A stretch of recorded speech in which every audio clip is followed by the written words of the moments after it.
Hello. Geopolitical and military tensions are impacting the energy market, creating a new reality. Our discussion today with Alexander Frolov, Deputy Director General of the National Energy Institute, will focus on the response to new challenges and threats in the oil market. Good afternoon, Alexander. Hello. In today's situation, the oil market is heavily influenced by two groups of factors. Fundamental factors, which ensure the balance of supply and demand, and geopolitical factors, related to numerous conflicts in the Middle East, Ukraine, and in several other regions. How do you see the balance of these factors in today's reality? Fundamental factors are about reality, about what we see today, and what will definitely happen, while informational factors are our expectations. These are what shape our expectations for demand over a month, 2 months, half a year, and in the medium to long term. There are many products that influence the informational environment, such as news, statements by politicians, and various types of analysis, especially from respected organizations. In previous years, according to existing research, the influence of these informational or geopolitical factors on oil prices was about 20, at most 30%. Now, it's much harder to calculate, and in my opinion, as unpleasant as it may sound in this context, but based on my feelings. A large part of the price we see is dictated by these factors. What do you think, Alexander, after the Middle Eastern conflict has passed through this acute, military phase? Does the so-called military premium in the price of a barrel, which analysts talked about a lot, remain, or has it completely disappeared? If we look at the situation in this context, at least over the past 2 years, the life of the oil and gas industry over the past 2 years, we will see that it was an opportunity for the market to restore prices. Wait, why are we at this level? We need to recover. And by the way, note that in May prices were going down, and some major businessmen even said, well, that's it, $45 soon. Note, I know for sure, where are the $45? We are now around 70, yes, of course, 69 to 70, within these limits. The optimal range is from 80 to 95, but 70 is much better than 60, and perhaps, this conflict has somewhat contributed to the partial recovery of the informational space. But if we look, clearing away the last 2 years, just at the conflict itself, we have returned close to. We have returned practically to the situation we were in, say, a year ago, still expecting an oversupply. Everyone breathed a sigh of relief that no, shipping through the Hormuz Strait will continue. And this premium, once again, if viewed outside the context of the last 2 years, is indeed removed. It is no longer there. Continuing this conversation, the most dramatic moment of the Middle Eastern crisis was the possibility of stopping the transportation of oil through the Hormuz Strait. Did this crisis, largely exaggerated and emotionally inflated, led to the development of new logistical routes? That these fears will spur the creation of new logistical schemes.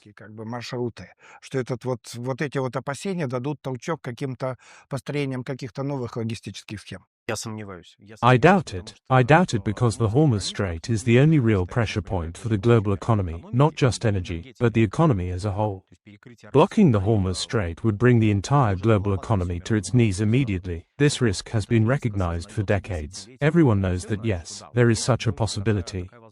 And if there is such a possibility, something must be done about it. Well, we see that someone is doing something, don't we? We see it. The Saudis built the East-West pipeline, which allows the transfer of up to 7 million barrels per day. Yes, exactly. We saw how in the United Arab Emirates, in the Emirate of Fujairah, they built, it's a rocky area, quite difficult, but they built a pipeline that allows up to 1.5 to 2 million barrels per day to be delivered to the port of Fujairah, according to various sources. And Iran, also understanding that it can threaten, but for it, too, this is a rather painful story, a risk, it is also trying to mitigate this risk. And in 21, a pipeline to the Gulf of Oman, well, to one of Jask, if I remember the port's name correctly, in the Gulf of Oman, a pipeline that allows about 1 million barrels per day to be transferred, was launched. But, sea transport is the cheapest way to transport oil, and this consideration, it's not that it's impossible, you could build everything. You could build pipelines. All parties to the conflict are trying to measure not just the risk of blocking the Hormuz Strait and not blocking it, but the risk of investing in infrastructure and the risk of less investment in infrastructure.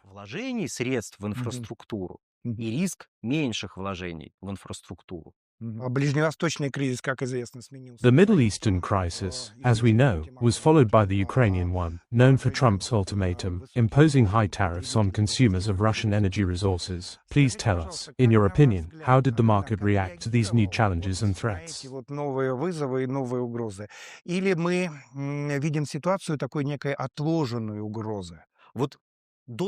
Or are we seeing a situation of some kind of deferred threat? Before Trump's announcement, oil prices were rising because, well, horror, now he's promised something terrible will happen. But then 100% and after 50 days everyone was like, oh, and we just see this and prices go down. This statement itself, if taken seriously, looks slightly absurd, because if we look at Trump's introduction of trade conflicts, well, and his administrations with Mexico, Canada, China, with all the countries of the world, what do we see?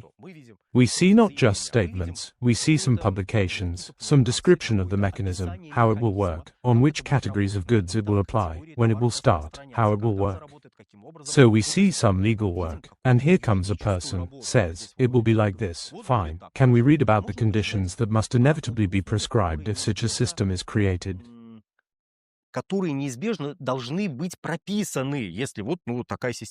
What kind of conditions, on which categories of goods will tariffs be imposed? Well, suppose if I don't see any movement, then this will happen. Attention, question. Is this determined in a voluntaristic manner? Yes, it all depends on the subjectivity of perception, undoubtedly. In this case, well, looking at it, of course, the market says, well, this is nonsense, he will postpone it again. On the 9th of July, on the 9th of July, sanctions were supposed to come into effect on a number of countries. But they were extended, in this regard. I would like to talk about the possible Indian reaction, as it may be completely different. Exports to India from the USA amount to $85 billion according to the latest budget parameters, and it surpasses the trade in oil with the Russian Federation. Is there a likelihood that India in this case will prefer to abandon Russian grades? What is more important? Energy or any other industry? Energy, because it is fundamental to everything else. Can India abandon Russian oil? Well, suppose it abandons Russian oil, which in turn means it is abandoning, on average, if we take the average figure for the first half of the 25th year, 1.65 million barrels per day. If we take peak values, which due to seasonal factors reach the supply of Russian oil, it will be abandoning 2 million barrels per day in the summer out of the 5 with a bit that are consumed. It needs to replace it with something. With what? American oil, as. This is an interesting fantasy that I periodically see in major media and in our reprints. American oil won't replace it, not because it's American, or bad, but because, firstly, it's not available in such volumes on external markets to replace these 2 million barrels. And secondly, it's oil with completely different physical and chemical characteristics. These are different grades. What they can offer is closer to gas condensate than to the grades we supply. Well, not from Russia, from somewhere else, from Saudi Arabia, the United Arab Emirates, from Iraq, in the end. Moreover, the Saudis and Iraq are the second and third suppliers to India. Can they supply? Yes, they can, but then they will have to remove these volumes from other markets. We have an OPEC Plus agreement, beyond which, as practice has shown, no one is now ready to go. They will take these volumes from somewhere else to supply India, and this means that there will be a deficit somewhere. A simple exchange may occur. Based on what we see now, the worst that can happen, the terrible thing, which is unlikely, but the worst. China will take all these Russian volumes, and what went to China, say, from Saudi Arabia, will go to India. The thing is, the Chinese market is not limitless. If you look at the results of the latest analysis done by Xinhua, which Bloomberg agreed with, the increase in China's oil consumption in the first half of the year is only 0.3%. There are 11.1 million barrels per day. Electrification of transport continues. Refineries and petrochemical production are not consuming oil at the expected rate. There are their own problems. Is the market that large in capacity? No, I probably didn't articulate it clearly. Look, we supply oil to Iran and, to Iran, God forbid. We supply oil to China, we supply oil to India, but the Saudis also supply to China and India. And an exchange with the same Saudis may occur. That is, they will transfer everything from the Chinese direction, say, to the Indian direction, and we will transfer there. There are not equal, but comparable volumes. Such an exchange may occur. The situation of 22 may repeat itself. But again we run into the fact that, excuse me, where are the regulatory acts? Where can we read them?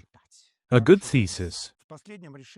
In the latest OPEC Plus decision, the step of increasing production was raised from 411 to 548, as far as I remember, 1,000 barrels per day. OPEC explained such an expansion of supply by the increase in demand primarily in the Asian region and referred to a certain stability of the trend. On the other hand, a number of investment and analytical institutions categorically disagreed with the alliance's conclusion.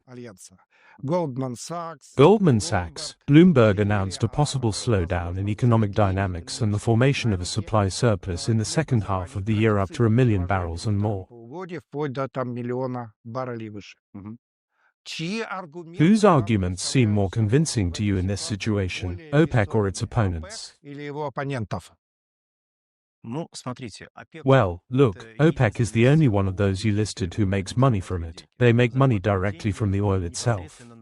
Not from analytics, but from oil. Everyone else trades something a little different, and accordingly, for them, these precise data on the oil itself are not so important. Therefore, I have more trust in OPEC's statistics, because, once again, they regulate the level of production, they regulate the level of supply, based on how much oil is needed right now and how much will be needed.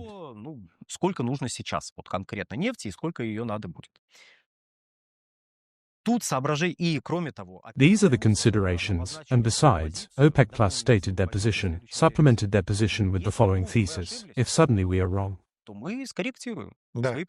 then we will adjust our production plans. Let's still look at what formally increases production. First, seasonal demand growth. According to OPEC's forecast, which has not changed from April to early summer, oil consumption in the third quarter should be 1,100,000 barrels more than the average figure for the second quarter.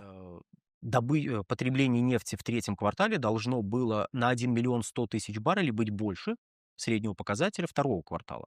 Потому что сезонный рост спроса, люди больше ездят. Because of seasonal demand growth, people drive more, fly more, swim more. That's how it happens in summer. Furthermore, record low commercial stocks for 5 years. Record low commercial oil stocks in the same United States of America and on average worldwide. This means that this indirectly confirms this demand growth and the absence of a supply surplus that would offset this increase in consumption. So you just throw more oil, and it is still present, and besides, we see that now a collapse is not happening.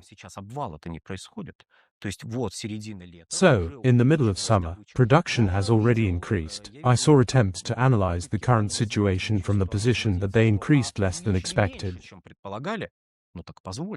Well, let me. OPEC Plus immediately stated, we are increasing faster, but this will allow debtors to repay the debts faster. So those countries that overproduced will restore production more slowly. They have such a quota, but they will be less. Accordingly, in total, yes, the figure will be less. показатель будет меньше. Поэтому меньше... Therefore, a lower figure within OPEC Plus again means little. In any case, until today, OPEC Plus was right, if only because additional volumes found a consumer, stocks were reduced, as you said, yes, and in fact, there was a supply deficit in the market, which is visible from the dynamics of futures and from the ratio of the spot market and the futures market. Видно по динамике фьючерсов и видно по соотношению спотового рынка и фьючерсного рынка.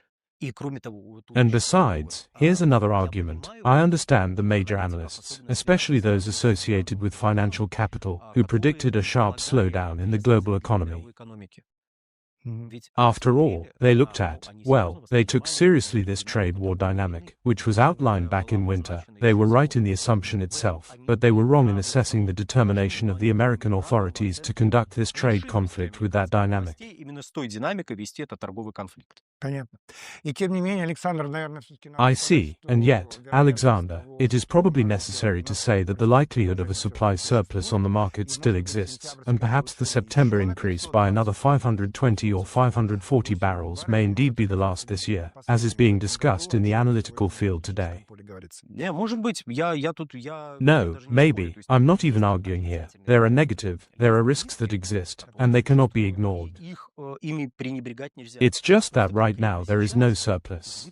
In the analytical field, it is quite widely believed that Saudi Arabia, playing a key role within OPEC, insists on a rapid increase in production to gradually push American shale companies, which have very high production costs, out of the market, as they, so to speak, cannot withstand such a price drop. How would you comment on this thesis? The assumption here is as follows. Could production in the United States decrease as a result of ongoing processes? Undoubtedly, it could. But here's the problem. We saw a decline in investment activity in the United States back in 24. We saw that in 24, gas production in the US practically did not grow. That is, the growth was so negligible that even the local Ministry of Energy says, well, let's assume it didn't happen, because the growth they recorded is within the margin of statistical error. And whether it was growth or not, they say it was, well, fine, when in September, if I remember correctly, of 2024, then presidential candidate Donald Trump was talking about achieving oil at 40, so that production would grow. This caused some bewilderment. There were times when oil was 40 and production grew. Oil being 40 happened, but for some reason, production in the States did not grow. Rather, on the contrary, it decreased. Yes, thanks to the bankruptcy of some shale companies. Yes, and here we can come to the following. The situation on the market, which has been developing since 1924 and continues now, does not lead to investments in oil and gas going with such dynamics that production grows. Perhaps the average figure in 1925 will be higher than in 1924, but if we look at the weekly figures, say, at the beginning of the year, the first quarter, and compare them with the figures in the fourth quarter, when we hopefully see them, we are unlikely to see any significant growth, and we may even see a decline.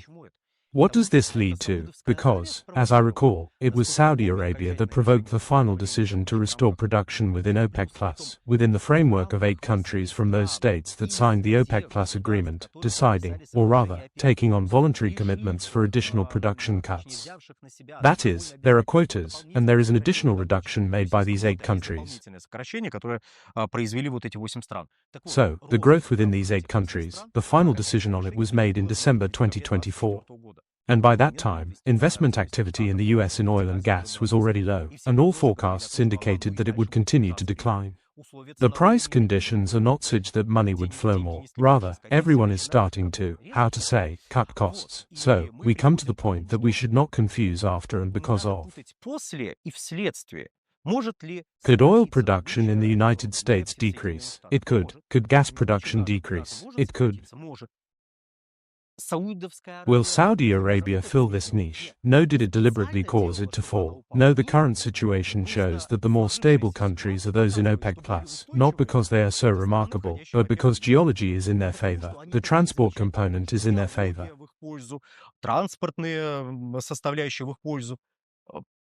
In the end, production cost, well yes, that's geology, so, the economy, let's say, the economy is in their favor, that's all. So, as a result, we can still state that Saudi Arabia and the United Arab Emirates can expand their market share. Yes, of course, and the Russian Federation, if it can slightly increase its share, we are so careful, we'll increase it a little, something like that. Thank you, Alexander.